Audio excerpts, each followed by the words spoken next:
ये जो आस्तिक नास्तिक की लड़ाई है, मतलब मैं जो भी आप लोगों को आज शेयर कर रहा हूँ या खुद भी पढ़ रहा हूँ, उसका फंडामेंटल रीजन यही है कि ये तो जितना भी प्रपंच है ये तो एक बार में खत्म हो जाएगा, लेकिन हम्म। इसके बाद का जो चीज जागृत होगी वो प्योर आस्तिक वर्सेस नास्तिक होगी।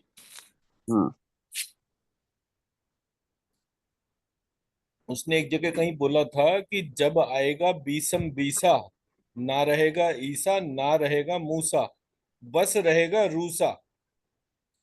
ये जो वो था, वर्डिक्ट जो था वो ये वाला था कि जब 2020 का टाइम आएगा, उसके बाद ना ईसा रहेगा ना मूसा रहेगा, मतलब ये क्रिश्चियनिटी इस्लाम वाला डोमेन तो खत्म हो जाएगा, सिर्फ रूस बचेगा। रूस मतलब एथिस्ट कम्युनिटी, कम्युनिस्ट बचेंगे। हम्म। तो जब मैंने वो उस नैरेटिव को देखा समझा तो मुझे लगा हाँ ये बहुत रियलिस्टिक है। तो देन आई रियलाइज्ड कि भाई एंड ऑफ द डे अगर वो नास्तिक सिस्टम ही चारों तरफ चलेगा एंड हम सही तरह से नहीं पढ़ेंगे, इम्पोर्टेंट पार्ट ये है, टेक्स्ट की प्रॉब्लम नहीं है सर, टेक्स्ट तो जैसा है वैसा ही है, वो हजारों साल से ही ऐसे ही चल रहा है, but till the time we don't change the way we study, hmm. वो इम्पोर्टेंट पार्ट है। मैं कल पढ़ रहा था, वो एक इस्कॉन के एक स्वामी जी को रशिया में अरेस्ट कर लिया था। बिकॉज रशिया में you are not suppose to go and non residents are not allowed to go and preach any religion. उनको अरेस्ट कर लिया था इस्कॉन केस में। ताकि उनको, मैं बोला और क्या हमारे जन। पास भी एक दो इस्कॉन के वो रशियंस ही हैं जो हीलिंग ले रहे हैं, हम्म। कि अच्छी खासी डिजीज पैटर्न है, बट वो चल रहा है। मैंने सर जब पढ़ाई करना शुरू करा ना, मेरे गुरुजी हमेशा ये कहते थे, बोले पहली बात तो वो काम करो जो कोई भी ना कर पाए, क्योंकि उससे तुम्हारा कंपटीशन खत्म हो जाता है, और सबसे ज्यादा जिस काम में मेहनत लगे उस काम को करो, क्योंकि उतनी मेहनत हर एक कोई व्यक्ति कर नहीं सकता। तो आप जब अपना निश डिफाइन करते हैं तो मतलब जैसे स्ट्रेंथ एक टर्म यूज करी जाती है, हम्म। स्ट्रेंथ का मतलब होता है your best performed action. So once you identify what is your best performed action, कि जिस काम को आपने एक बार करा उसको हम्म। अगली बार करा तो उससे और बेहतर करा, अगली बार करा तो और बेहतर करा। तो मैं दसियों साल तक ये सोचता रहा कि मैंने ऐसा कौन सा काम करा है जो मैं हर बार और बेटर तरीके से करता हूँ। तो स्ट्रेंथ को आइडेंटिफाई करना बहुत मुश्किल है, अपनी स्ट्रेंथ को आइडेंटिफाई करना सबसे मुश्किल काम है। हम्म। तो ऐसे ही करके मैं चलता रहा। एक दिन रात को पता नहीं किसी बात पे मुझे अपने सारे रिश्तेदारों पे गुस्सा आ रहा था बहुत ज्यादा। तो फिर मेरे को वही अंदर की वो आवाज आई कि तेरी स्ट्रेंथ जो है, नहीं, हाँ, तो फिर मैंने क्या बोला, मैंने वो बोला कि ये मेरा गुस्सा ही मेरी स्ट्रेंथ है, क्योंकि ये मेरे को जिस तरह से सबके ऊपर आता है ये मैं सबको सुधार दूंगा। तो जो अंदर की आवाज आई उसने मेरे को क्या बोला कि तेरी जो स्ट्रेंथ है वो गुस्सा नहीं है, वो सबके प्रति कंसर्न है, उस कंसर्न की वजह से किसी को भी परेशान देखकर तुम खुद परेशान होते हो। And that was something I never realize. वो अंदर की आवाज ने मुझे मेरी स्ट्रेंथ बताई, मुझे मेरी स्ट्रेंथ भी नहीं पता थी। और हमें दो तीन स्ट्रेंथ चाहिए होती है अपनी लाइफ को लीड करने के लिए, जस्ट टू आइडेंटिफाई कि what are my strength, only two और थ्री आर नीडेड। और फिर आपको ये चेक करना पड़ता है कि लाइफ लीड करने के लिए जो स्ट्रेंथ रिक्वायर्ड है क्या वो आपके भीतर है या नहीं है। Once you are able to identify the gap, the journey starts. तो जब मैं आईआईटी में लेक्चर देने के लिए गया तो मैंने उनको बच्चों के साथ में यही बोला कि मैंने कहा पहला पार्ट है अनकॉन्शियस इनकॉम्पिटेंस। लिख ही लीजिए, ये वाला पार्ट तो बहुत काम आने वाला है।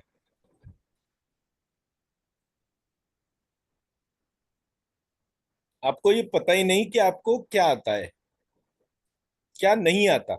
आपको ये पता ही नहीं कि आपको क्या नहीं आता, is the domain of unconscious incompetence.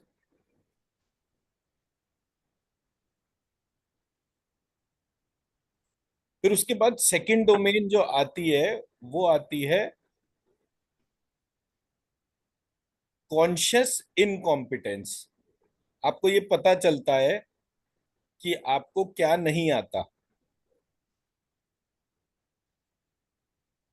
ये लाइफ के टर्निंग पॉइंट्स होते हैं। जब जब लाइफ में किसी को कोई झटका लगता है, कोई दिक्कत आती है, वो तभी वो रियलाइज उसको होता है कि मुझे क्या नहीं आता। इसके बाद की स्टेज होती है कॉन्शियस कॉम्पिटेंस। कॉन्शियस कॉम्पिटेंस मतलब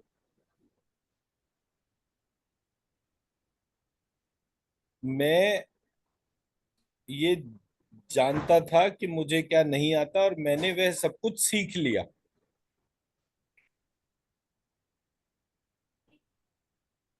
और फिर जब लाइफ का गेम शुरू होता है तो आपकी फोर्थ स्टेज अटेन होती है, मुझे ये नहीं पता कि मुझे क्या क्या आता है।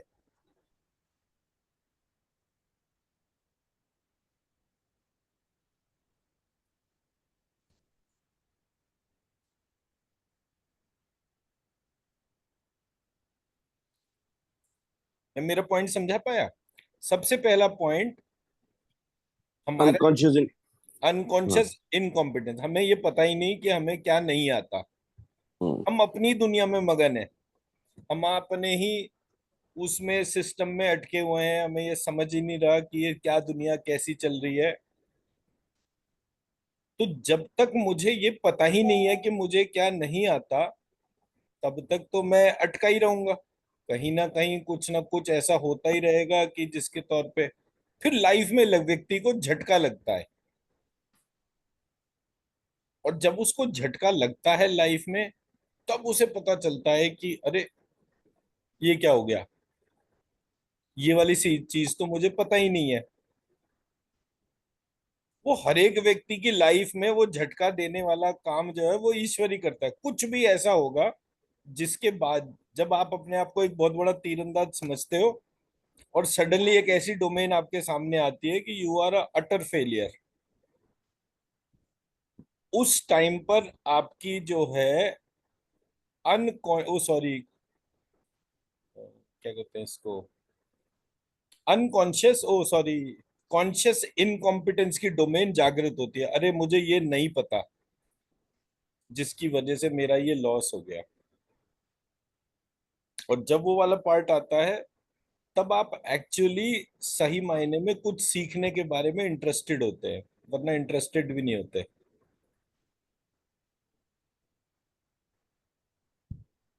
हम जिस एस्पेक्ट को भी देखेंगे, मतलब जो भी चीज हमारे इर्द गिर्द होगी, वो हमारे को उस गैप के तौर पर लेकर जाएगी।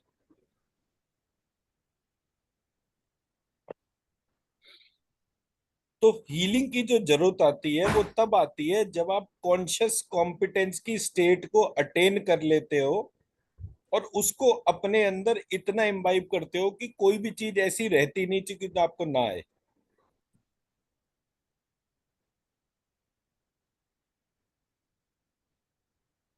तो लाइफ को लीड करने के लिए, मतलब जैसे मेरे गुरुजी क्या कहते थे कि लाइफ को अगर सक्सेसफुली लीड करना है तो यू रिक्वायर सिक्स थिंग्स। पहला पार्ट है एंटरप्रेन्योरशिप नॉलेज। दूसरा पार्ट है रिस्क कैलकुलेशन। तीसरा पार्ट है पेशेंस। चौथा पार्ट है डिस्टिंक्शन टू डिस्टिंग्विश। पांचवा है क्रिएटिविटी एंड इनोवेशन।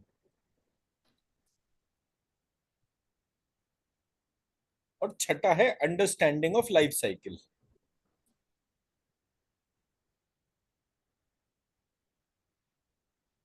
ठीक है, अब ये छह के जो हिंदी टर्म थे वो कहते हैं, एंटरप्रेन्योरशिप नॉलेज के लिए टर्म था उद्यम, रिस्क कैलकुलेशन के लिए टर्म था साहस, पेशेंस इज धैर्यम, उद्यम साहस धैर्यम, बुद्धि शक्ति पराक्रम।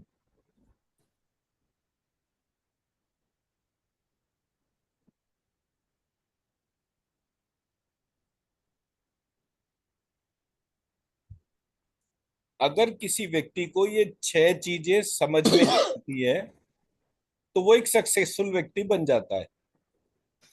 तो हमारे यहाँ जो संस्कृत टेक्स्ट है उसमें हर चीज का एक्सप्लेनेशन है। ये सक्सेस फॉर्मूला है, मुझे दुनिया के किसी भी टेक्स्ट में सक्सेस का कोई फॉर्मूला नहीं मिला। संस्कृत टेक्स्ट में ये ब्यूटी थी कि उन्होंने हर चीज को स्ट्रक्चर में डाल रखा था कि अगर ये छह गुण किसी व्यक्ति के अंदर आ जाते हैं तो वो सफल हो जाता है। उसके बाद 18 गुण का डिस्क्रिप्शन था, वो इस बात के लिए था कि व्यक्ति जो है वो संपत्तिशाली बने। उसके लिए उसके अंदर 18 क्वालिटी आनी चाहिए, वो मैं डिटेल शेयर कर दूंगा 18 क्वालिटीज कौन सा वाला पार्ट है। उसके बाद वाल्मीकि रामायण में आया राजा में कौन से गुण होने चाहिए। और राजा, क्योंकि भारत के कॉन्टेक्स्ट में बात हो रही थी, और भारत का मतलब ग्लोबल लीडर वाला राजा, जो पूरी दुनिया का राजा हो। तो जब राम की क्वालिटीज की बात आई तो वहां बोला गया 24 गुण होने चाहिए।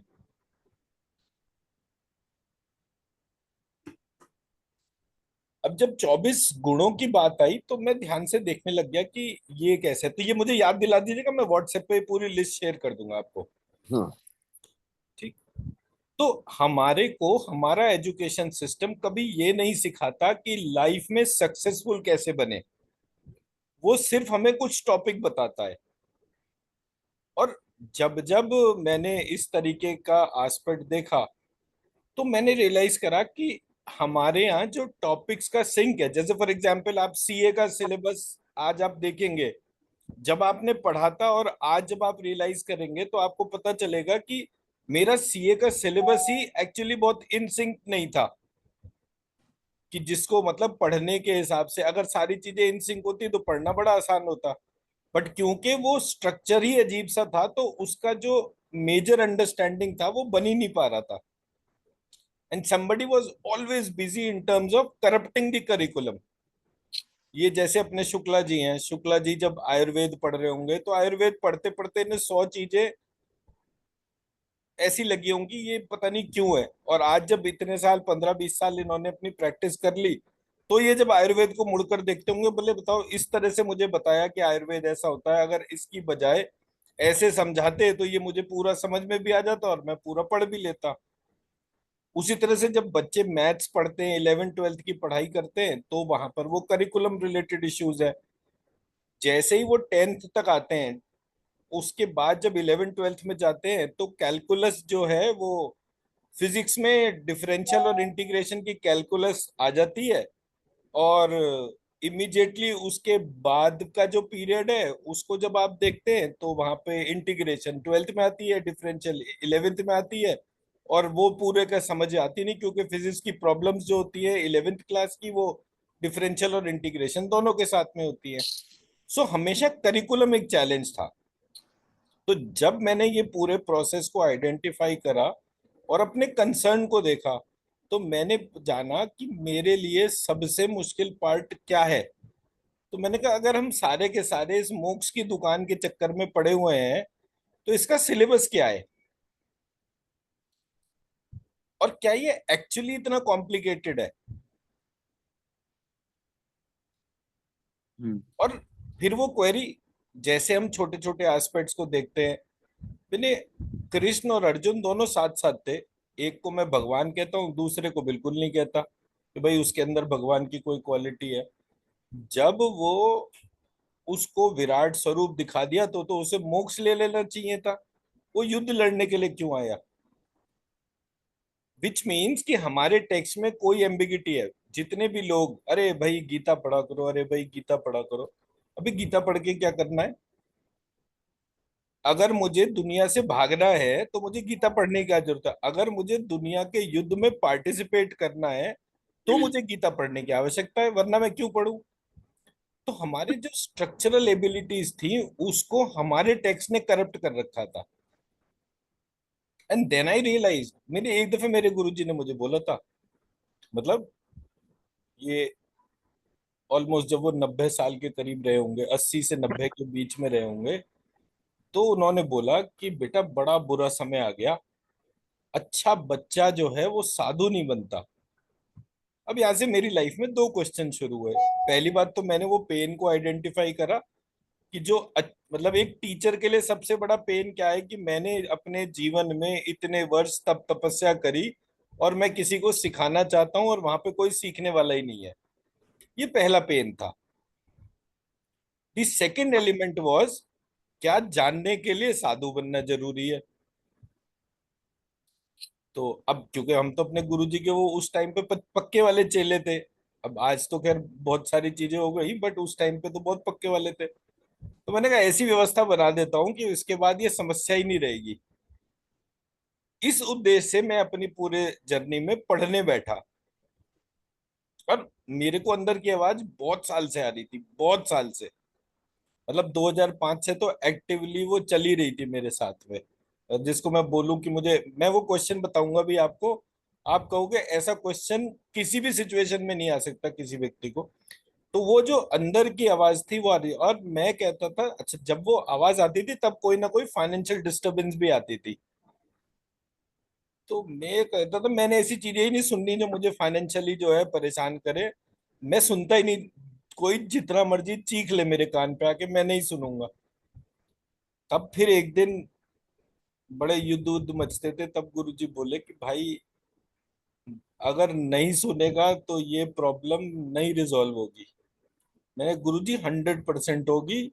ये मुझे पता है, ये जितनी भी चीजें हैं, अगर मैं कल से वो अंडे अंडे खाना शुरू कर दूंगा तो ये आवाज तुरंत जो है बंद हो जाएगी।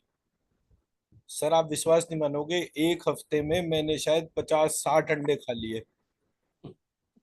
50-60 अंडे खा लिए, मतलब इस लेवल पे मैं देखता हूँ आवाज आएगी कैसे। तो लेकिन वो आवाज तो बंद ही नहीं हुई। वो तो जो चीज मैं जैसे ही किसी टेक्स्ट की तरफ देखूं कुछ ना कुछ एक यूनिक पॉइंट आता था। तब उन्होंने मुझे बोला कि भाई अब तेरी स्थिति वो वाली हो गई कि अब ये इस सब के खाने पीने से तो तेरी आवाज नहीं बंद होगी। देन आई रियलाइज कि स्पिरिचुअल जर्नी किसी भी कारण से, किसी भी प्रोसेस से, आप सात्विक और उस प्रोसेस से स्टार्ट करो, एक लेवल के बाद इसका कोई रोल प्ले नहीं है कि आप क्या खाते हो क्या पीते हो। It doesn't matter. It is only your choice of life कि आप चाहते क्या हो अपनी लाइफ में। आप कंफर्टेबल फूड खाओ, आपको कोई दिक्कत नहीं है। जो चीज शरीर के लिए अच्छी हो वो खाओ, कोई दिक्कत नहीं है। बट अगर आप एडिक्शंस में बिजी हो, नहीं मुझे तो नॉनवेज खाना, अगर मेरे लिए वेज और नॉनवेज में कोई फर्क नहीं है, जैसा भोजन सामने आया मैंने खा लिया, तो प्रॉब्लम नहीं है। बट अगर मेरी आसक्ति किसी एक एस्पेक्ट ऑफ फूड में है तो मेरे लिए प्रॉब्लम है। अब मैं वो क्वेश्चन बताता हूँ जो मैंने क्वेश्चन को ऑब्जर्व करा। मैं एक दिन नहाने के लिए जा रहा था, और उस दिन शायद घर पे कोई नहीं था या क्या था, कुछ ऐसा था। तो मैं टॉयलेट में फ्रेश हुआ और आवाज आई, ये कालिया नाग क्या है, कालिया नाग। ये कहूँ कि ये पहली तो आवाज ही कैसी चल रही है। तो मेरे जवाब निकला, जैसे अनंतनाग, वेरीनाग, कुकरनाग, वैसी कालिया नाग। अब ये वाला पार्ट मैंने बोला और मेरा दिमाग एकदम से खराब कि ये सवाल किसने करा और ये जवाब किसने दिया और ये सवाल कितना यूनिक। उसके बाद जब मैं पढ़ने बैठा तो व्हाट आई रियलाइज कि जो कालिया नाग की जो स्टोरी जो है, कि कृष्ण उस नाग के फन के ऊपर नाच रहे थे, वो दरअसल एक ऐसा क्षेत्र था जो यमुना जी के उसमें आता था जहां पर कि आर्सेनिक के भंडार थे। अब आर्सेनिक जहरीली धातु होती है, तो जिस जगह वहां पर आर्सेनिक होगी वो पूरा क्षेत्र जल का जो है वो जहरीला हो जाएगा। तो कंस उस एरिया में इसलिए नहीं जाता था क्योंकि वहां का सारा पानी जहरीला था। तो वहां पे कोई नेचुरल वेजिटेशन वगैरह नहीं था। कृष्ण ने उस जगह जाकर उस पूरी जगह को जल मुक्त करा। क्यों? क्योंकि वो जितने भी खुले हुए स्तोत्र थे पानी के अंदर जो है, वो अंडरग्राउंड वो थे, जिसको क्या स्प्रिंग वाटर्स थे, वो हम्म स्प्रिंग वाटर्स जो है वो पॉइजनस थे। तो उन्होंने वो पूरे स्प्रिंग वाटर जल के अंदर, अब जल के अंदर कोई जाएगा तभी भराव होगा, उन्होंने ऐसा मैकेनिज्म क्रिएट करा कि वो जल पूरा का पूरे वो सारे स्तोत्र उन्होंने भर बंद कर दिए, और बंद करने के बाद ऊपर से पानी चल गया, और पानी चलने के बाद वो सारा का सारा एस्पेक्ट जो है प्योर हो गया। तो पहली बार दुनिया ने माना कि भाई ये तो कोई भगवान है जो इतना बड़ा काम कर सकता है इतनी छोटी एज में, और ये 11-12 साल की उम्र में कर दिया उन्होंने। तो प्रॉब्लम को आइडेंटिफाई करना, उसका सॉल्यूशन निकालना, और उस सॉल्यूशन पे सस्टेन करना। अब ना तो ये क्वेश्चन मैंने कभी कहीं पढ़ा, ना ये मैंने आंसर कभी पढ़ा, but it came to my, मतलब मेरी ऑब्जर्वेबल डोमेन में एकदम से इस तरीके का है। तो जैसे ऐसा हो रहा था कि जैसे कोई मेरा टेस्ट ले रहा हो, पर वो कौन था, क्या कहानी थी, ये मुझे बिल्कुल नहीं पता। And it was a very unique experience. तो व्हाट आई रियलाइज कि पूरे सिस्टम में जितना भी एस्पेक्ट है, हमारी जर्नी मेजरली अपनी स्ट्रेंथ को आइडेंटिफाई करने में खर्च होती है। अब ये पार्ट वेस्टर्न प्रोसेस से मैंने एक्सप्लेन करा।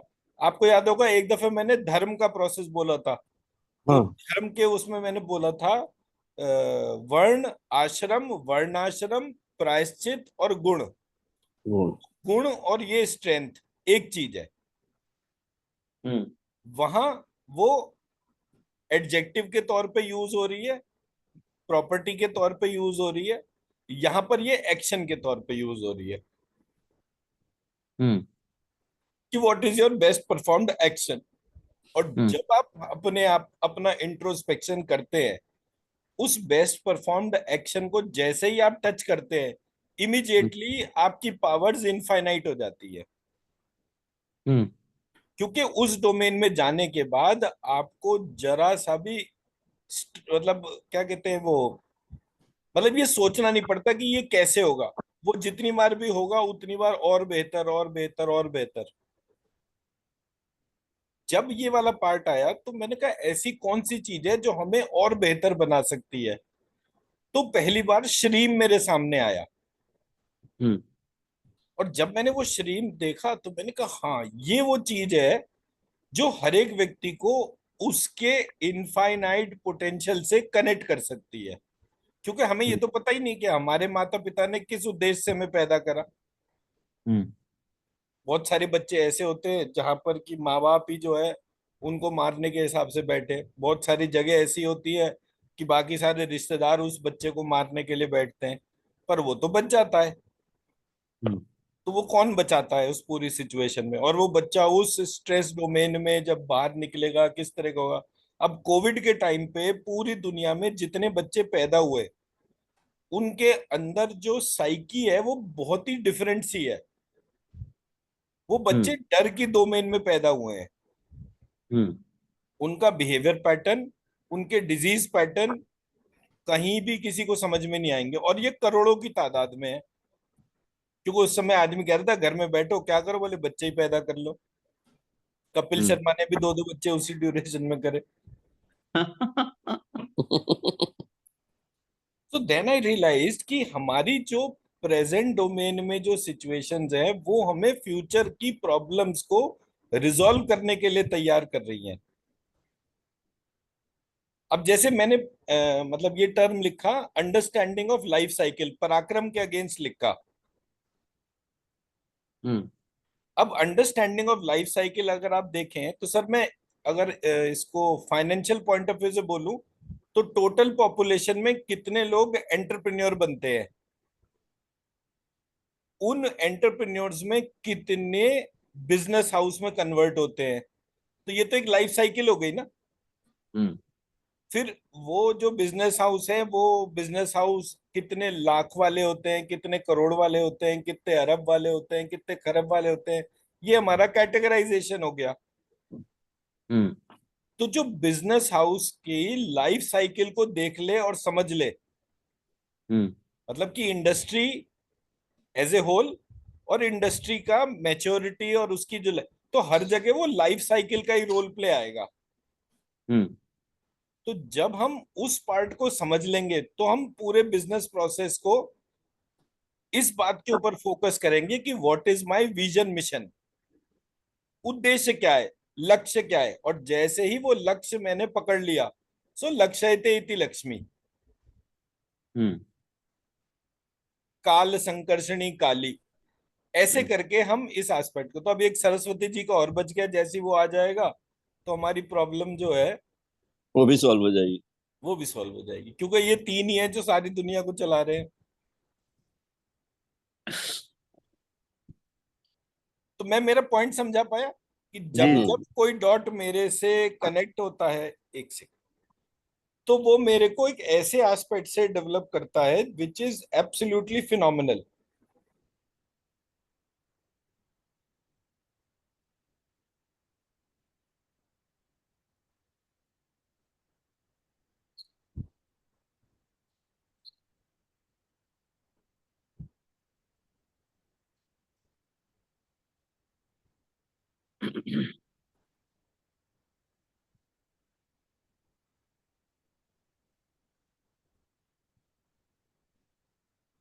अब थोड़ी सी स्कैनिंग कर लेते हैं। हम्म। तो एक तो वो श्री यंत्र मैंने कल, मुझे किसी ने कोई इमेज शेयर करी थी, उसके बाद मैंने वो श्री यंत्र जो है उसको रात को तैयार करा, फिर वो मैंने आप लोगों के साथ शेयर करा। मैंने आपको इमीडिएटली फीडबैक भी दिया हाँ, था, मैं ऑफ। आपने आपने दे दिया था मेरे को, नो डाउट।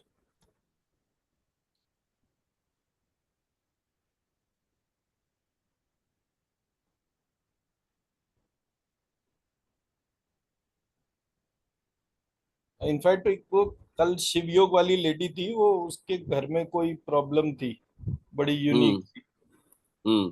तो वो बार बार मेरे को जो है वो मैसेज कर रही थी। उसकी बड़ी यूनिक प्रॉब्लम क्या थी, उसके घर में दो बेटी एक बेटा, तीनों ने जो है वो मुस्लिम से शायद शादी करी, और बेटे ने हम्म। शायद शेड्यूल कास्ट या उससे किसी से, एंड वो सब घर छोड़ छोड़ के जा रहे थे। तो हर कंसर्न वाज कि भाई ऐसा क्यों हो रहा है मेरे यहाँ। और मैं और मेरे हस्बैंड ने तो आज तक किसी को कुछ भी नहीं बोला, जबकि थिंग्स आर सो बैड। तो वो उसका स्पिरिचुअल रीजन मान रही थी। मैं एक सेकंड वो इमेज शेयर करता हूँ, एक्चुअली वो कौन सी इमेज के तौर पे बोल रही थी।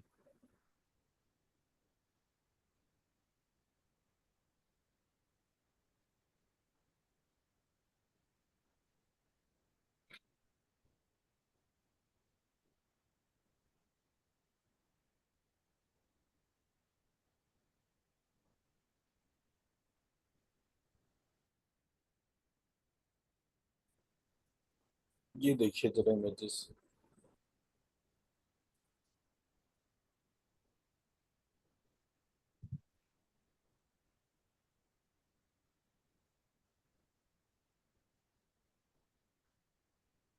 एक तो ये वाली इमेज थी जो उसने शेयर करी थी, हम्म। सेंसर रोटेट करते हैं।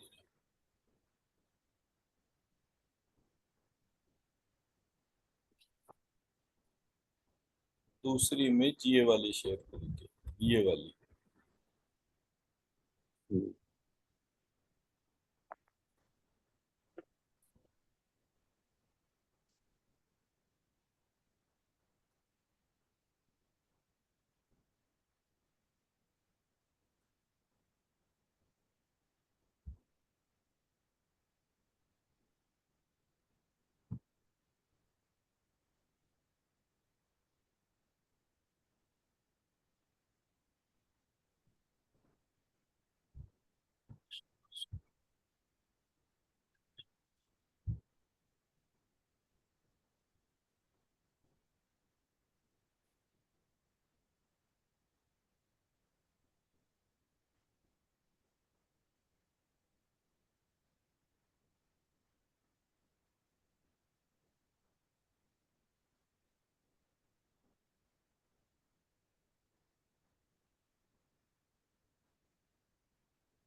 ये मेरी स्क्रीन दिख रही है आपको? जी। हाँ दिख रही है। तो ये जो इमेज जो थी, ये उसने मेरे को भेजी कि मेरे घर में ये वाली इमेज है। हम्म। अब इस इमेज को जो है आप जूम में से और कितना कर सकता हूँ।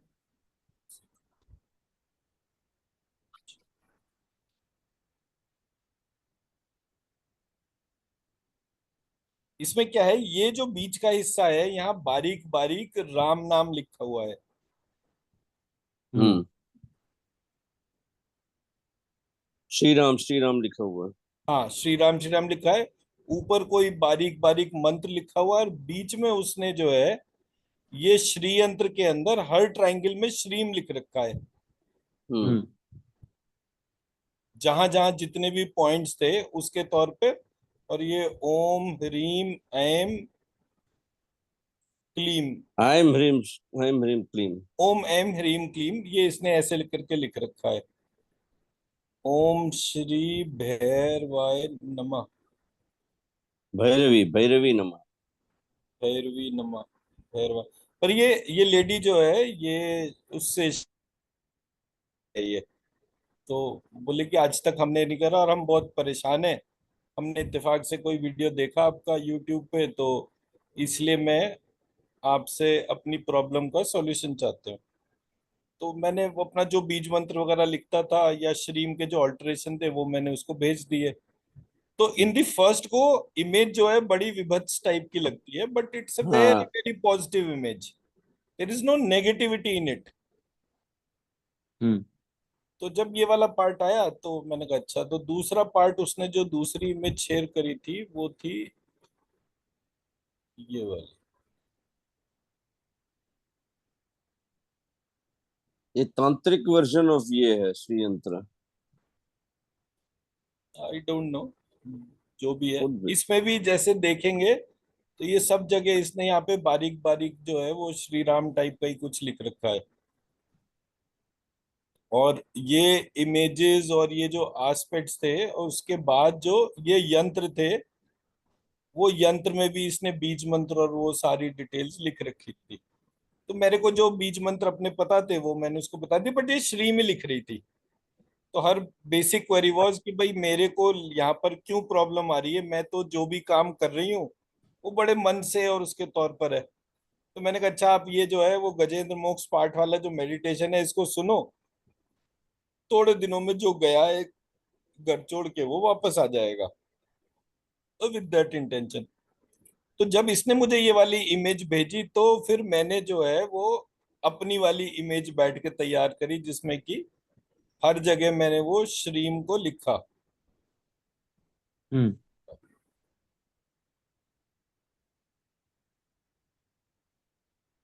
तो वो रात को बैठ के मैंने इसके हर एलिमेंट में श्रीम लिखा। यहाँ 16 जो पेटल्स थी उसमें श्रीम के 16 वेरिएबल्स को डाला, और यहाँ पर जो है लक्ष्मी त्वमश्री तमशी और त्वश्री लक्ष्मी सत्तेशो और त्वमहलक्ष्मी, ये वाला बीज मंत्र डाल के ये पूरा एक यंत्र क्रिएट करा। तो आपको एक डॉक्टर, नेचुरल प्रोसेस एक वो देता है, मैसेज देता है। आपने 8 पेटल्स में भी स्ट्रीम छोड़ दिया ना? ये वाले बच गए, अभी वो लिखने थे, रात को काफी हो गया था। तो अभी हाँ। तो इसको मैं और स्टडी करूंगा इसमें क्या वैसे।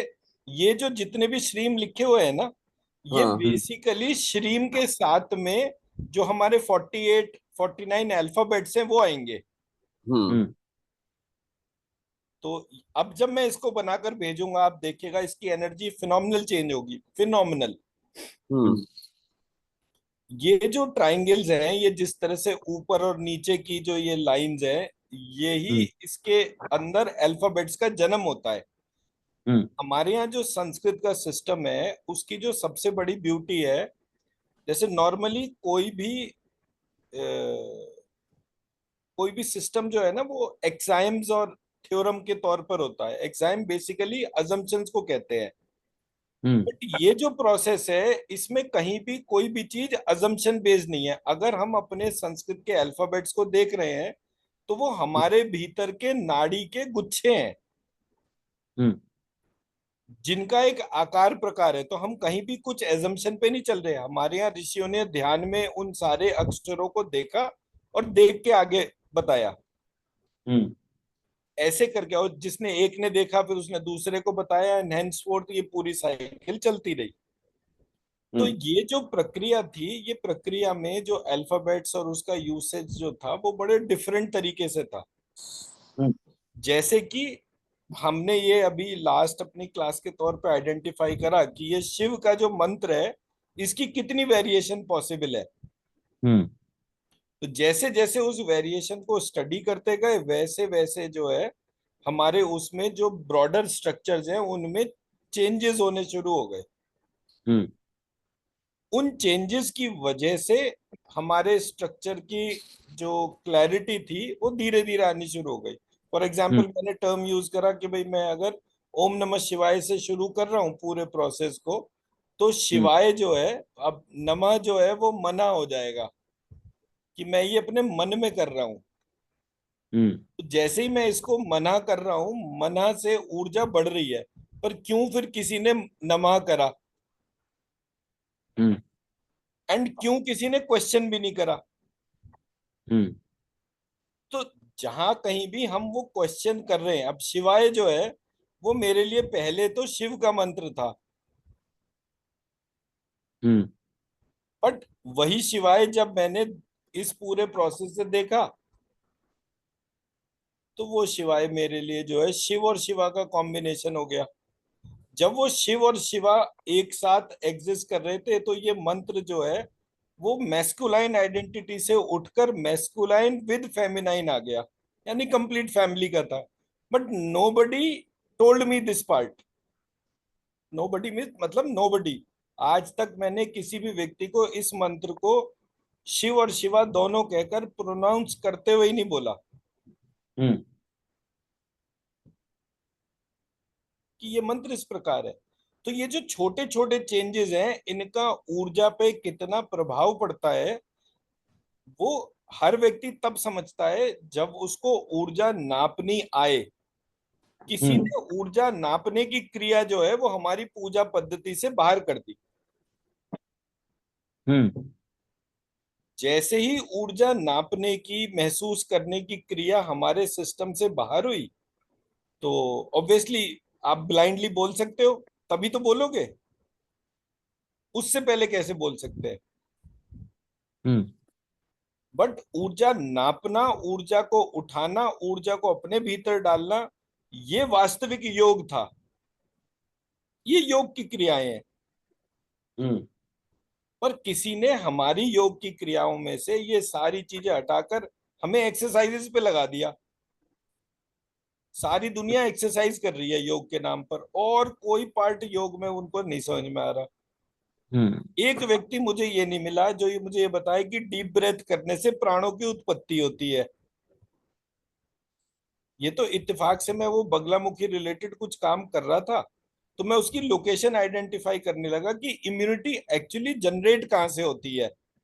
हम्म तो मैं पूरी प्रेगनेंसी को स्टडी करता गया, करते करते मैंने देखा कि ये जो नाभि जो है, ये नाभि से सब कुछ हो रहा है। तो नाभि में प्राण की उत्पत्ति हो रही है। तो मुझे रीजन समझ में आया कि मैं जब सांस नाक से नाभि तक और नाभि से नाक तक लेकर जाता हूँ, तो मेरे शरीर की इम्यूनिटी बढ़ती है। और इम्यूनिटी जो है वो मेरे रोग प्रतिरोधक क्षमता जो है उसको इम्यूनिटी कहते हैं। तो हम्म प्रत्येक रोग का शमन करना केवल एक क्रिया से पॉसिबल है। वो क्रिया जो है सांस को नाक से नाभि तक लेकर जाने की क्रिया हो गई। तो हम्म कॉन्शियस ब्रीदिंग जैसे जैसे आपकी इस प्रकार से होगी, हम्म तो वहां पर ये पूरी प्रक्रिया हमारे यहाँ शाप कहकर लिखी हुई थी। इसलिए हम्म इसका आइडेंटिफिकेशन और इसका रेजोल्यूशन बहुत इंपॉर्टेंट था। ये मेरा मतलब था कहने का। हम्म हमारे जो देखने का जो डायरेक्टिव जो है उसको, और ये उसका रीजन सिर्फ आप ऐसे मान लीजिए कि जितने भी ये कथावाचक और ये टाइप की जो कम्युनिटी है, ये हम्म आपको कभी कुछ नहीं दे सकती। ये सिर्फ आपको, जैसे गाड़ी को स्टार्ट करा जाता है ना, तो उसके लिए एक इग्निशन देने की बात होती है। इनका हम्म, रोल प्ले इतना ही होता है, they don't do the actual research. Actual hmm, research साधु ही करते हैं, हम्म, बट हम साधुओं के पास नहीं जाते जो एक्चुअल साधु हैं। हम्म, हम जहां पर भी जाते हैं वहां पर वो कोई मठाधीश है, कोई कुछ है, कोई कुछ है। जब तक कोई व्यक्ति रिलीजियसली रिसर्च को प्रमोट नहीं करेगा वो ये प्रोसेस को नहीं देख सकता। हम्म, एज ए रिजल्ट हमारे पास में जो है वो चैलेंजेस आ रहे हैं, नहीं तो चैलेंजेस के कोई दिक्कत नहीं थी। हम्म, तो हमारे को अपने काम करने के प्रोसेस को ही आइडेंटिफाई करना था कि इसको कैसे चेंज करें। तो ये जब मेरे को उन्होंने इमेज भेजा लेडी ने, तो फिर मैंने इस इमेज में, क्योंकि यहाँ पर ये यंत्र रिलेटेड वो था, तो मैंने अपने वो चामुंडा मंत्र और ये वाले जो बीज मंत्र हैं ये उनको लिख कर भेज दिया कि भाई इसका एक स्टिकर बना के आप अपने घर की हर दीवार पे लगा दो, थोड़े टाइम में जो भी एनर्जी होगी वो वहां से हट जाएगी।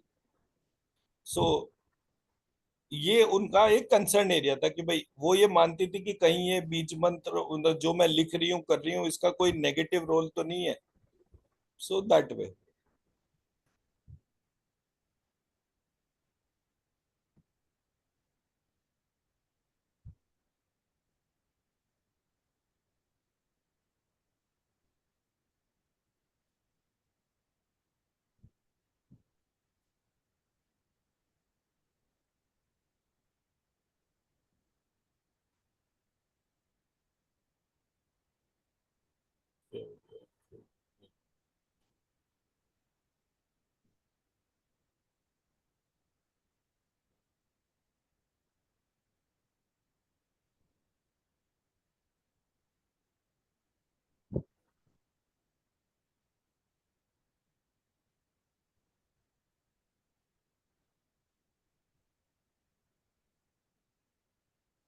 सडनली इमेजेस कहाँ है?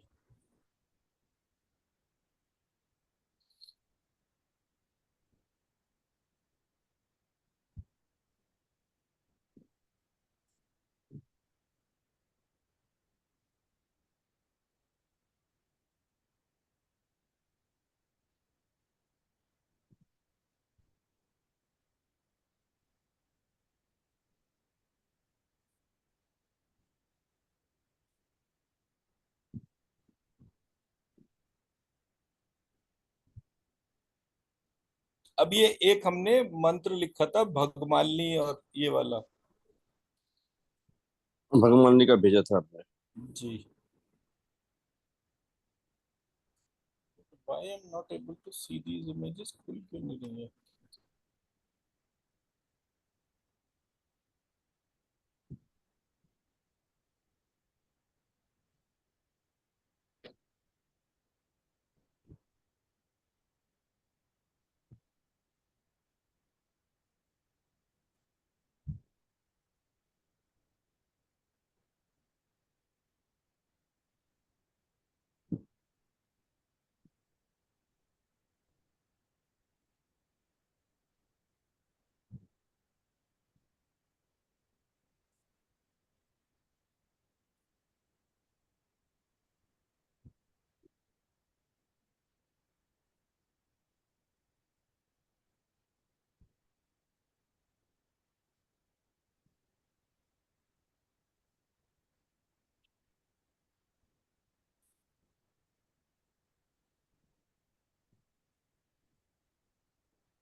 I don't know what is the challenge, ये क्या हो गया एकदम से?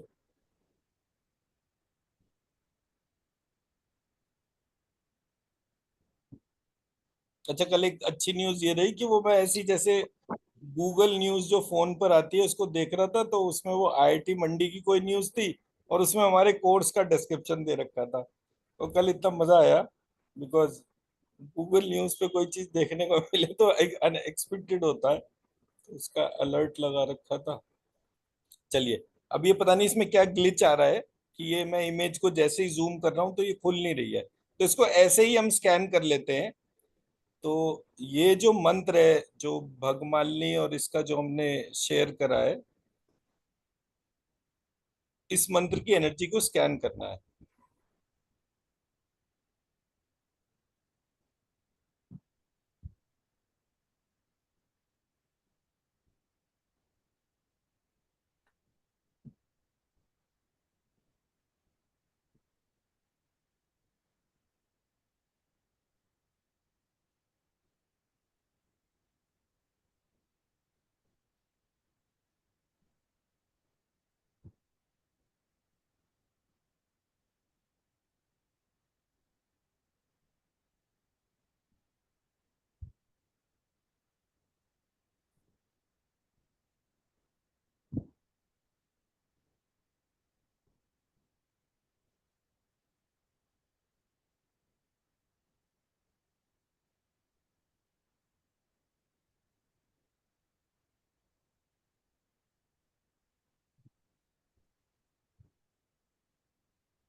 इसकी ऊर्जा बहुत ज्यादा है डॉक्टर साहब। तो ये कहा जाता है कि ये मंत्र जो है ये बेसिकली इस मंत्र से सूर्य की ऊर्जा है। मतलब जो सूर्य इतना स्ट्रांग जो है वो इस मंत्र की वजह से है। तो ऑब्वियसली मतलब ये एक बहुत बड़ा वो हो गया बात कि भाई कौन सी चीज है जो सूर्य को ऊर्जा दे रही है। तो जब इस मंत्र के मैं बीज अक्षर और वो सारा कुछ ऑर्गेनाइज कर रहा था तो मुझे ये करेक्शंस करने के बाद में तो इसका जो है जो जैसे हम एनर्जी लिफ्ट करते हैं तो हम वो एनर्जी इस तरह से डिस्ट्रीब्यूट करें सब लोगों के हिसाब से कि जो कोई भी आज तक हमसे कनेक्ट हुआ हो कॉन्शियसली अनकॉन्शियसली जिनके साथ हमारा कॉर्ड कनेक्ट हुआ हो उन सबको इस मंत्र की ऊर्जा मिले। वो सब साक्षात भगवान विष्णु हैं और अपने विष्णु लोक की यात्रा पर आगे बढ़े। ये मंत्र की ऊर्जा उनको जो है उस विष्णु लोक की यात्रा पर आगे बढ़ाए।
जी। बहुत हैवी है डॉक्टर साहब। Even if you try to compress it, वो कंप्रेस नहीं हो रहा है एक्चुअली।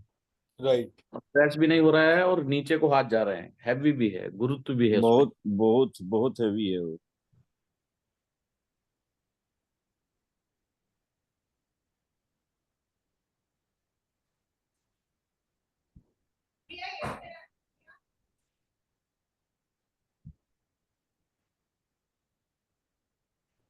मेनली सर देखिए मैंने जब ये अच्छा इसका एक बड़ा सिंपल सा प्रोसेस है। इसके ना स्टिकर बना लीजिए हम्म। और स्टिकर जो है हम अपने घर के हर खिड़की दरवाजे पर उसको लगा दें तो वो जगह जो है वो चार्ज रहेगी। हम्म। ये जितने भी मैं यंत्र और ये सब एस्पेक्ट्स में स्टडी कर रहा हूँ, जहां भी फिनोमिनल एनर्जी है, उसका एक छोटा स्टिकर बना लेना चाहिए और उसको जहां हम रहते हैं वहां लगा देना चाहिए। तो उससे कोई भी छोटी मोटी एनर्जी अगर कभी आएगी तो वो पूरे प्रोसेस में उस जगह के हिसाब से वो काम करेगी। हम्म, छोटी मोटी एनर्जी आई, वो इस एनर्जी को अपने आप लेकर आगे चली जाएगी।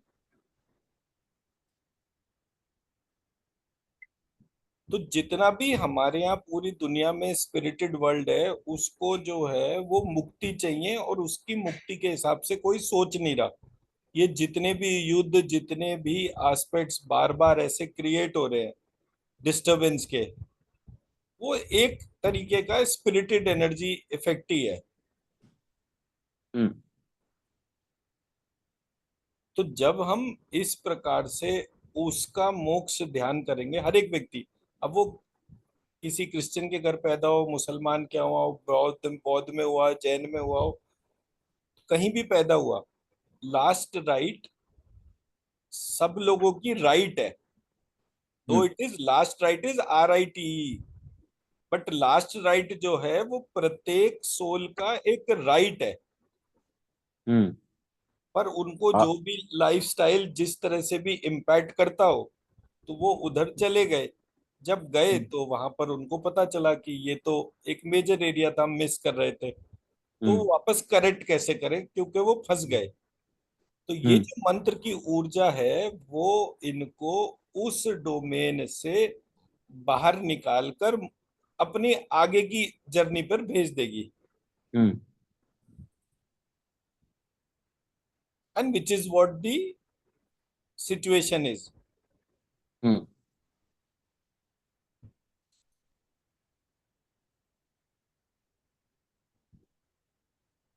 हम्म,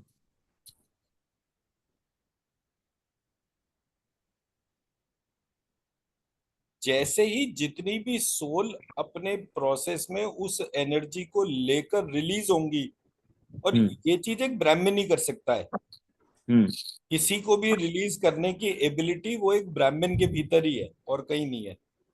कोई और हम्म, बाकी कास्ट कर भी नहीं सकती। हम्म, सबका अच्छा सोचना एक अलग बात है, उतनी ऊर्जा होना कि आप एक लॉन्च पैड के जैसे काम करो। ये जैसे मेरे मेरे को बिजनेस सीखना हो, करना हो, तो मैं बनिए से कंपैरिजन नहीं कर सकता। उसी हम्म, तरह से ये जो ऊर्जा की डोमेन है वो एक ब्राह्मण से ज्यादा अच्छी तरह से कोई नहीं जानता, क्योंकि हम्म, वो बाय डिफॉल्ट है।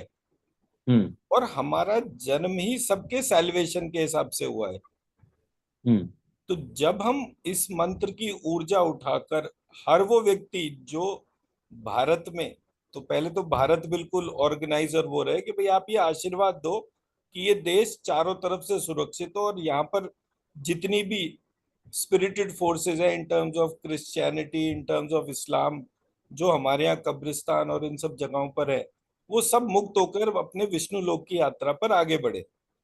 हम्म, यही एक ब्लेसिंग कर सकते हैं। तो जब मेरा देश सुरक्षित होगा, मैं दुनिया को अपने आप ही सुरक्षित कर लूंगा। हम्म, तो ये प्रक्रिया जो है, ये सारे ब्राह्मण सिस्टम को रिवाइव कर देगी, और उनके भीतर जो कोई भी डिस्टरबेंस होगी वो रिलीज हो जाएगी, क्योंकि ये जितने भी लोग मुक्त होकर जाएंगे, ये आपको आशीर्वाद देकर जाएंगे। हम्म, और इनके आशीर्वाद हमेशा बहुत अच्छे चलते हैं, हम्म, क्योंकि इनको दो डोमेन का पता होता है। हमें तो एक ही डोमेन दिखती है, इनको दो दो डोमेन दिखती हैं। हम्म, तो किसी भी व्यक्ति को एक्सेप्शनली स्ट्रांग होने के लिए ये प्रक्रिया बहुत लाभदायक है। हम्म, नेक्स्ट इमेज पे जाते हैं। तो ये टेक्स्ट में मतलब वो मंत्र मैंने लिख कर भी डाल दिया था ताकि मैं यूज करना हो। अच्छा, अब मैंने ये जो चेंज करा, ये करा हमारे जो ये जो चक्रास के जो मंत्र है, हम्म, अब चला ये क्या वो पता नहीं। तो मैंने इसको इस प्रकार से डिजाइन करा कि जैसे ये मेरा मूलाधार चक्र आ गया। हम्म, अब मूलाधार चक्र में मैंने जितने भी पेटल्स थे मूलाधार चक्र में जो 11 पेटल्स थे, उसके जो Om अल्फाबेट्स थे वो था ल, Shanam. श, अंग, य, अण, न, म और लिरी, लिरी और अंग, आह। हम्म। ये 11 हमारे पेटल्स थे जो Shanam. मूलाधार चक्र Sure. में आते थे। हम्म। मैंने प्रत्येक में श और क्ष जो है उसको ऐड कर दिया। हम्म। जैसे ही इसको ऐड करा, इस चक्र, इस इमेज से आप अपने मूलाधार चक्र को कनेक्ट कीजिए और इंस्टेंट आपको वाइब्रेशन देखने को मिलेगी।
सर ये तो एकदम कनेक्ट हो जाता है।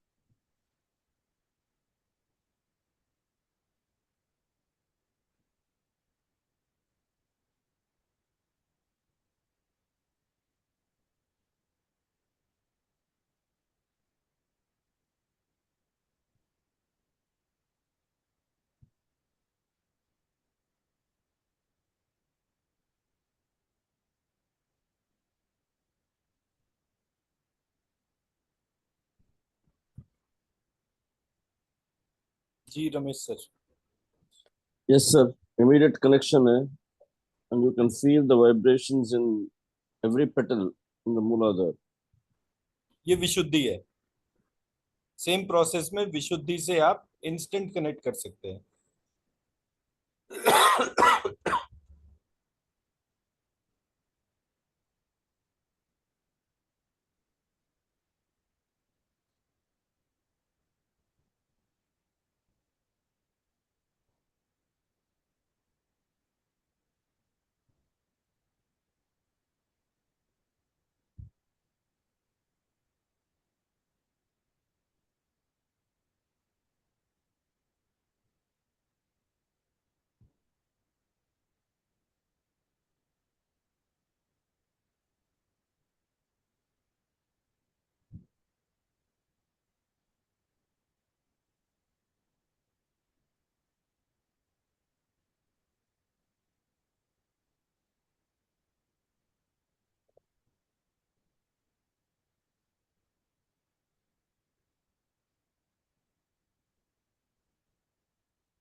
विशुद्धि चक्र काफी खुल गया.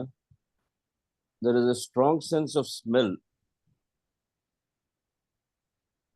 ओके.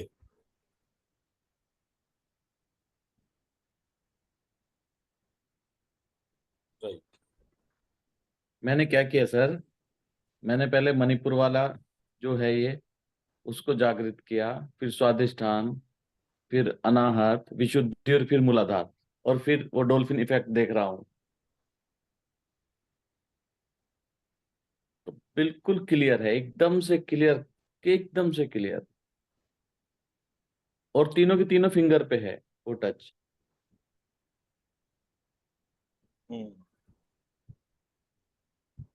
और एकदम से, मतलब ठंडा नहीं कहना चाहिए, एकदम से नीचे वाली जो बॉडी है एकदम शीतल है, एकदम से एक अजीब सा सेंस है.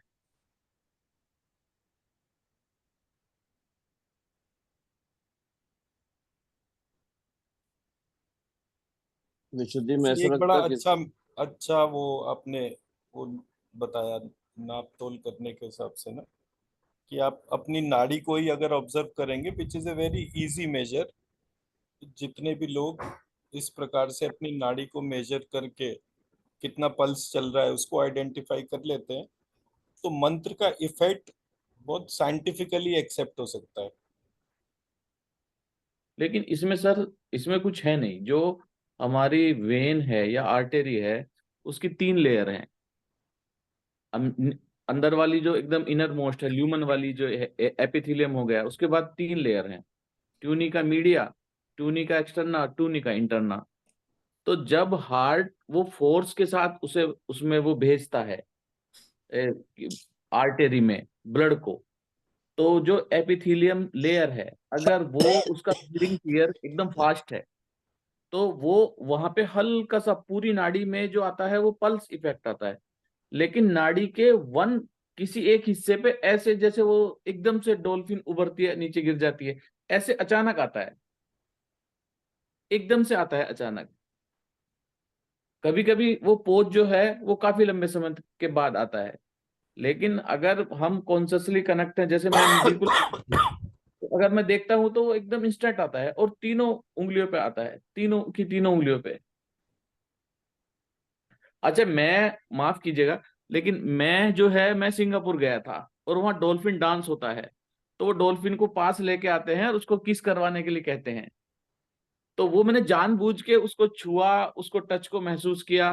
तो फिर जब उसे यहाँ पे देखता हूं तो एकदम से क्रिस्टल क्लियर दिखता, एकदम से क्रिस्टल क्लियर. हम्म. मजा आ गया.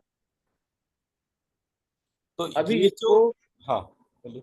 अभी इसको जो मूलाधार चक्र है उसकी जो वो है, उसमें जो रिलेट डिसीज है या उससे रिलेटेड जो व्याधि के लक्षण है उनके साथ कोरिलेट करूंगा. हाँ, उनसे टच. जैसे वो आपने भगमालिनी वाला भेजा था ना मुझे, जी. तो वो भगमालिनी वाले में बस ये वाली बात पूछनी थी मुझे कि अगर कोई मैनहुड प्रॉब्लम है, ईडी है, पीएम है, तो क्या हम इस तरह के उसमें इस मंत्रों को किसी को बता सकते हैं या नहीं, उसमें अभी हमें यूज नहीं करना है.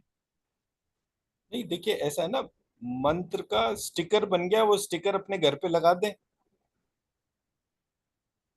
मंत्र आपने हम्म. उसको दे दिया, वो उस मंत्र को लिखना शुरू कर दे रेड कलर के हम्म. पेन से. तो जो हम्म. भी चैलेंजेस होंगे वो धीरे धीरे कम होंगे. मेनली क्या है कि ये ये जो मंत्र और इसके जो स्टिकर बनाने का प्रोसेस है वो इस वजह से है कि हमारे घर में कोई ना कोई सेटअप ऐसा है जो हम्म. नेगेटिव एनर्जी को घर के अंदर आना अलाउ करता है.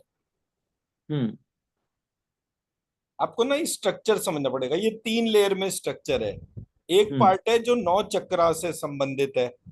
हम्म. एक पार्ट है जो नवग्रह से संबंधित है. और हम्म. एक पार्ट है जो 9 वास्तु की डायरेक्शन से संबंधित है. हम्म. जब हम इन तीनों को देखते हैं तो हमें ये पता चलता है कि नवग्रह का मतलब है एक अबंडेंस में ऊर्जा. भाई सूर्य हम्म. चंद्रमा की ऊर्जा हम नाप तो सकते नहीं. हम्म. तो अबंडेंस में ऊर्जा जो है वो नवग्रह से पता चल रही है. हम्म. अब नवग्रह की ऊर्जा जो है वो शरीर में कितनी एब्जॉर्ब हो रही है ये चक्रा से पता चलता है। हम्म और एब्जॉर्प्शन में रिडक्शन या स्ट्रेंथ जो है, कि जितना मेरा शरीर या घर में जितने भी लोग हैं उनके शरीर कितनी ऊर्जा को एक्सेप्ट कर रहे हैं, कितना नहीं कर पा रहे, ये वाला पार्ट जो है ये आता है हमारे वास्तु से। हम्म तो जब मैंने ये फाइन ट्यूनिंग समझी तो मैंने इसको इस प्रकार से एडजस्ट करना शुरू करा कि मेरे घर की ऊर्जा तो बढ़ती जाए, हम्म और जो अबंडेंस और इस सब के रिलेटेड जितने भी इश्यूज है उसको मैं कैसे ऑर्गेनाइज करूं। हम्म तो मैं प्रत्येक का कारण शरीर से जोड़ना शुरू हो गया। ये हम्म सूर्य चंद्रमा का कारण कौन है, बोले जी आत्मा। तो वो हम्म जो बीज मंत्र बनाए उसमें इसको जोड़ दिया, हम्म उसमें इसको जोड़ दिया। हम्म नवग्रह के बीज मंत्र बनाए उसमें उस आत्मा को जोड़ दिया। हम्म वास्तु के बीज मंत्र बनाए उसमें इसको जोड़ दिया। हम्म अब जब मैं तीनों के कारण से कनेक्ट हो गया हम्म तो मेरी वास्तविक जर्नी शुरू हुई। हम्म तो मेरी वास्तविक जर्नी शुरू हो गई। हम्म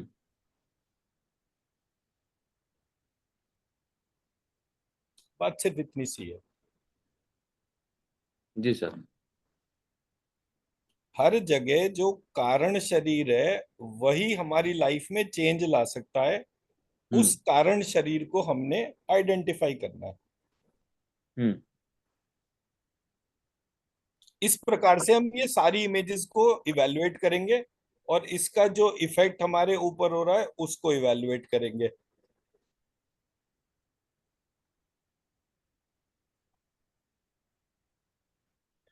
ठीक है सर। अब आ गए ये वाला यंत्र जिसमें 16 बीज मंत्र है, जो उस दिन रमेश सर कह रहे थे, हम्म जो ललिता जिसकी देवी के या षोडशी महाविद्या जो है उसके हम्म, 16 बीज मंत्र। तो मैंने क्या करा, उसको एक यंत्र की फॉर्म में बना कर डाल दिया। हम्म इसकी एनर्जी स्कैन करके देखिए।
इसकी ऊर्जा तो बहुत ही ज्यादा है डॉक्टर साहब। एंड सारे चक्र एक साथ एक्टिवेट हो गए इसके जैसे इसको स्कैन करना शुरू किया। यू फील एवरी चक्र इज completely started vibrating ऊपर तक। अभी वो I can feel even at the top of the head. तो सर अब इसमें क्या है, जब आप इसकी एनर्जी लिफ्ट करें हम्म तो सबसे पहले तो ये बोलें कि ये एक डिवाइन ग्रेटिट्यूड वाला पार्ट हो गया कि मैं इस चीज को जानना चाहता था और ये चीज मेरे सामने आ गई। सेकंड पार्ट, जो महाविद्या है वो एक को जानने के बाद बाकी भी मुझे सारी पता चल जाए। फिर तीसरा पार्ट, जैसे मेरे को पता चल रही है उसी प्रकार से उसी इंटेंशन से जितने भी लोग महाविद्या को जानना चाहते हैं उन सबको ये दिव्य ज्ञान प्राप्त हो, और वो लोगों को उनके विष्णु लोक की यात्रा पर जाने पे मदद करे। हम्म।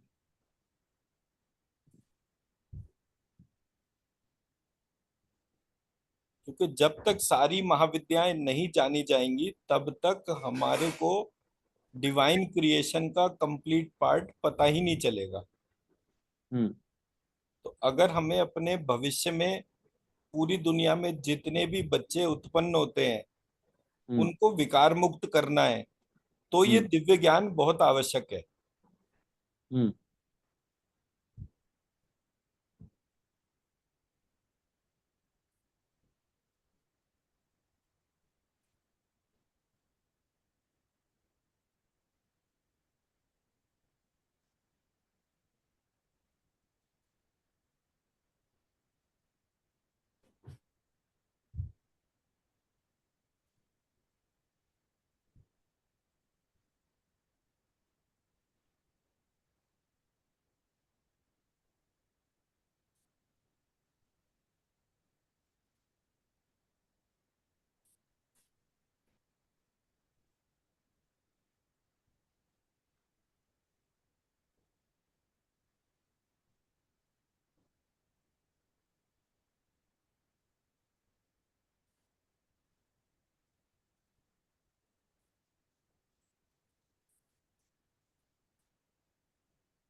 जी सर।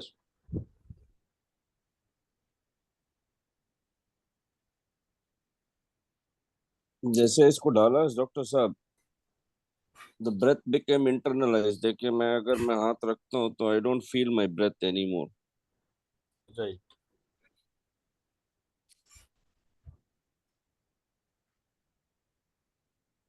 मेनली मैंने क्या ऑब्जर्व करा सर, जो डिवाइन नॉलेज जो है ना, वो हम्म। अपने आप को एक्सप्रेस किसी डिवाइन वर्क के लिए ही करती है।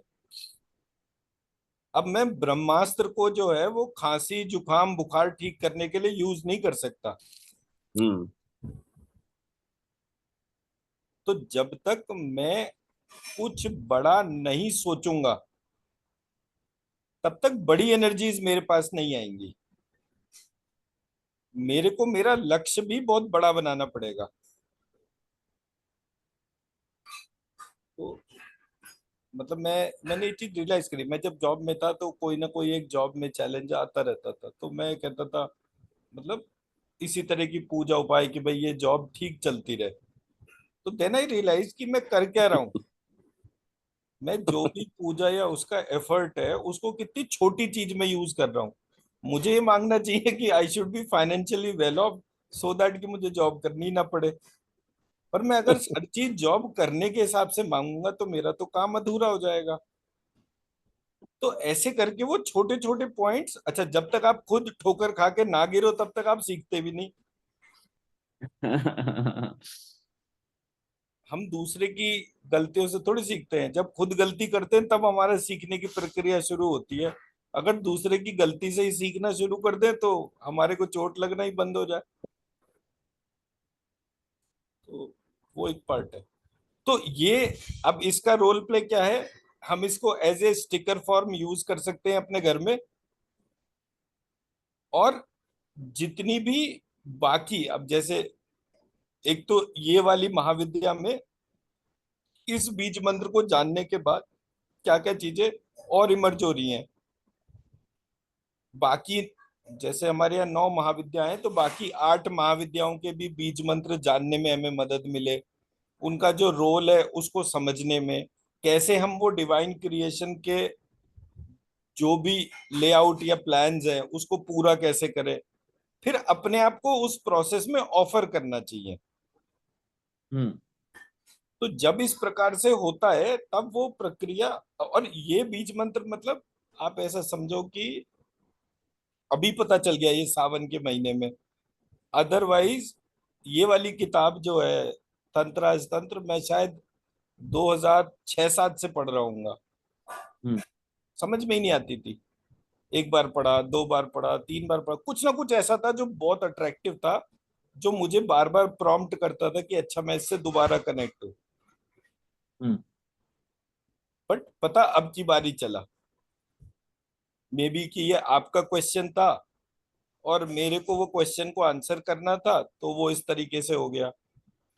बट ये स्ट्रक्चर्ड फॉर्म में बड़ा पॉजिटिव। तो अगर आपके, और उसमें किताब में लिखा भी है, जो महाविद्या वाली किताब है उसमें क्या लिखा हुआ है कि अगर एक महाविद्या की आपके ऊपर कृपा हो गई तो बाकी सबकी अपने आप ही हो जाती है। हम्म। तो सिर्फ आपको वो स्ट्रक्चर को समझना पड़ता है, वो बाद में वो स्ट्रक्चर ऑटोमेटिकली आपको उसको बता। तो इसलिए सबसे पहले तो इसको इस हिसाब से यूज करिएगा कि आपको ये पूरा का पूरा विजडम और ब्राइट तरीके से पता चले। जहां कहीं भी कोई एम्बिगिटीज है वो अपने आप क्लियर हो जाए। कोई ऐसी चीज जो कि गलत हो, गलत प्रैक्टिस के तौर पे आप कर रहे हो, वो हम्म। ऑटोमेटिकली करेक्ट फॉर्म उसकी पता चल जाए। हम्म।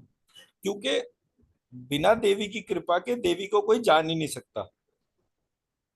और वो कितना बताएगी, ये भी उसी के वो है डिस्क्रिशन, कि मुझे मेरी इस लाइफ टाइम में क्या पता चलना चाहिए। और फिर कुछ ऐसा मांगना भी चाहिए जो बिल्कुल इम्पॉसिबल टाइप का हो, ताकि इस बात का टेस्ट हो जाए कि हाँ मैंने एक इम्पॉसिबल मांगा था और वो पॉसिबल हो गया। इसका मतलब वो मंत्र जो है बहुत एक्सेप्शनल क्वालिटी का है। मैं मेरा पॉइंट समझा पाया? हम्म। जी। तो जब जब हम इस तरीके की ड्रिल में जाएंगे फिर ये नॉलेज को एक्सट्रैक्ट करना बड़ा आसान हो जाएगा। क्योंकि ये लुप्त विज्ञान है, इसको प्रकट करने के लिए जो है वो सबका ही एफर्ट चाहिए।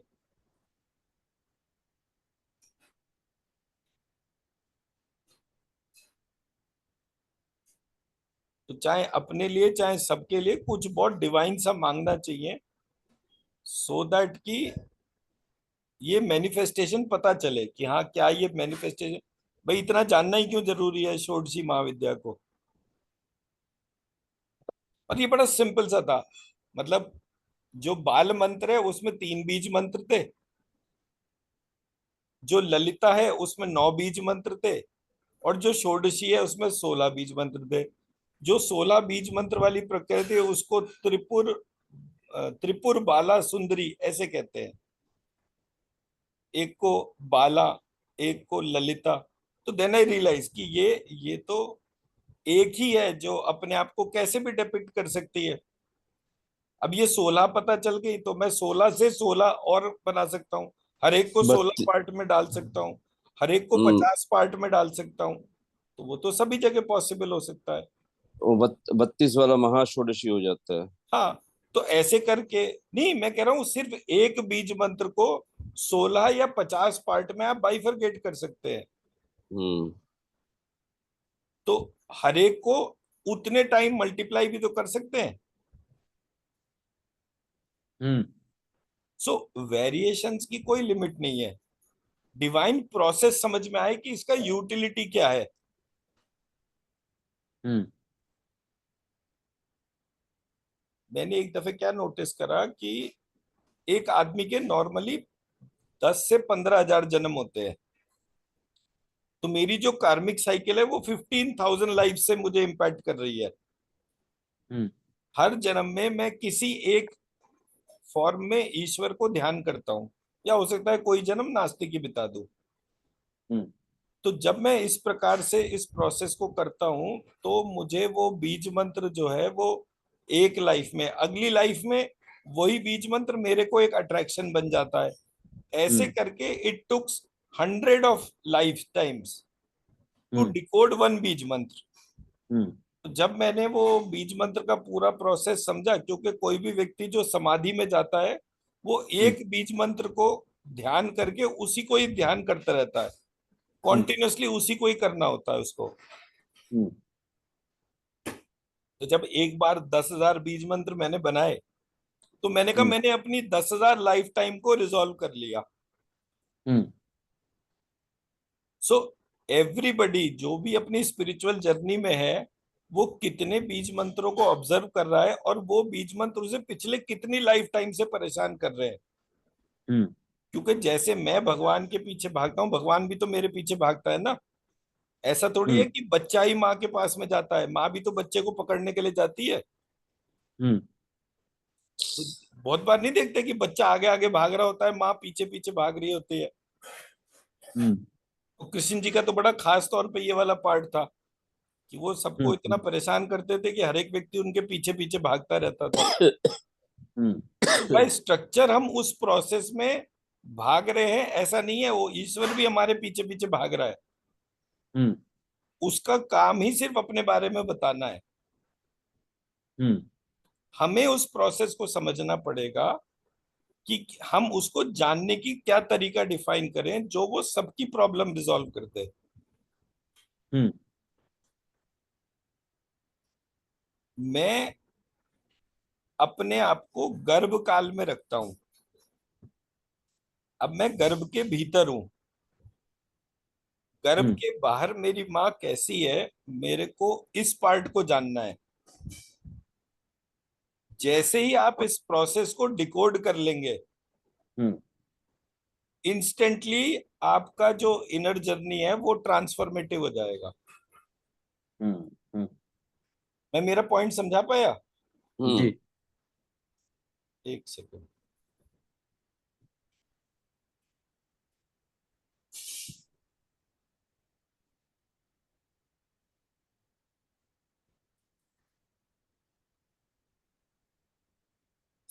ये मैंने आपको 3 मेडिटेशन भेजे हैं। हम्म ये तीनों मेडिटेशन गर्भिणी मेडिटेशन के नाम से जाने जाते हैं। हम्म आप इनको जब जब प्रैक्टिस करेंगे ये जो पॉइंट मैंने बोला कि आप गर्भ में हैं और गर्भ के बाहर आपने अपनी मदर को ऑब्जर्व करना है, मदर या फादर या दोनों, कैसे भी। हम्म हम्म तो आपको वो ट्रांसफॉर्मेटिव स्टेट हम्म की आंख बंद है और देखना कैसे है, कान बंद है और सुनना कैसे है, नाक बंद है और सूंघना कैसे है, हम्म वो प्रोसेस धीरे धीरे इन्वोक हो जाएगा।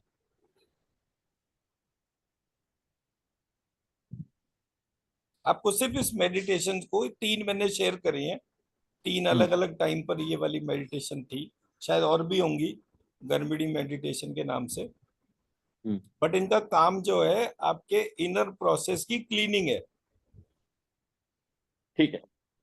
हम्म और आप जिस किसी को भी ठीक करना चाहते हैं, कोई प्रॉब्लम को रिजॉल्व, तो आप पहले अपने आप को गर्भ के भीतर ऑब्जर्व करेंगे और फिर हम्म अपने भीतर जो है वो किसी और को इमेजिन करेंगे, जो आपकी संतान है या आप जिसकी संतान है। आप उन दोनों प्रोसेसेस को करेक्ट कर सकते हैं। ठीक है सर, तो चलिए जी फिर आज का विराम करें। ठीक है सर जी, कल मिलते हैं फिर। जी सर, जी sir, okay sir. Shivam sir, बहुत बहुत धन्यवाद सर। अच्छा डॉक्टर साहब, वो नॉर्मली उसका नाम रहता है राजश्यामला, जो मातंगी बोलते हैं, मातंगी विद्या जो बोलते हैं उसको हम राजश्यामला बोलते हैं एक्चुअली। कालिदास की एक बहुत फेमस श्यामला दंडकम जो कालिदास ने लिखी थी। हाँ जी। वो सर मेरे को अ, टेक्स्ट कर दीजिए जो नाम है, हाँ मैं फिर हाँ उससे वो उसका बीज मंत्र वाला पार्ट को एक दफे देख लूंगा। हाँ, उनके मैं भेजता हूँ, भेजता हूँ उसका पूरा। तो जब एक डिकोड हो गई तो बाकी भी हो जाएंगे, वो तो एक की कृपा होनी चाहिए बस, बाकी सारे अपने आप ही। मैं भेज देता हूँ, मैं भेज देता हूँ, बिकॉज हमको मातंगी बोल के बोला actually. She is the higher form of Saraswati. जो इनर विजडम है वो राजश्यामला के पास है। उसको मंत्रिनी, हम श्री चक्र में उसको मंत्रिनी बोलते हैं। एक मंत्रिनी है, एक दंडिनी है। Dandini is Varahi, Mantrini is Rajashyamala. Rajashyamala is on the right of goddess Lalita Tripura सुंदरी।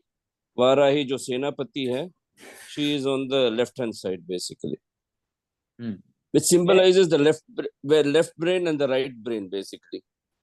मैं बेसिकली जो है सर, जो मेरी हाँ। लिमिटेड अंडरस्टैंडिंग है वो कैसे है कि हमारे पास 3 फॉर्म थे, हम्म। महालक्ष्मी के, महाकाली और महासरस्वती। करेक्ट। महासरस्वती से काली, वो काली की उत्पत्ति है, और हम्म। महाकाली से सरस्वती की उत्पत्ति है। उत्पत्ति है। जो काली हैं उनसे हमारी टाइम डायरेक्शंस है, मतलब कि जो वास्तु का जो ट्रांसफॉर्मेशन है वो उस डोमेन में है। हम्म। जो सरस्वती है उसके डोमेन से हमारी 9 विद्याएं हैं। हम्म। हम्म अब यहाँ पर ये रोल ओवर प्ले आता है कि भाई जो अगर माँ सरस्वती है, क्या वही महाविद्या है या कोई और है। हम्म। तो इन अ वे तो इसको अगर जानना है तो सबको एक मानना पड़ेगा। हम्म। हम्म रोल प्ले फंक्शन जो है उसको ट्रांसफॉर्म करने के एस्पेक्ट में ये एक एक करके उसको आइडेंटिफाई करना पड़ेगा। बट ज्यादातर जगह जो ओवरलैपिंग है वो इस वजह हम्म से है कि वो ईगो की फॉर्म्स है। हम्म सही है। कोई किसी को बड़ा और छोटा बना रहा है कि भाई ये राजा है, ये सेनापति है, ये है, ये वो है। वो बेसिकली पूरे प्रोसेस में एक ऐसा प्रपंच डाल देता है कि हम उस ईगो की फॉर्म से कनेक्ट हो पाते हैं, उसकी प्योर फॉर्म से कनेक्ट नहीं हो पाते। जैसे ही हम वो प्योर फॉर्म को टारगेट करेंगे वो अपने आप को बता देगी।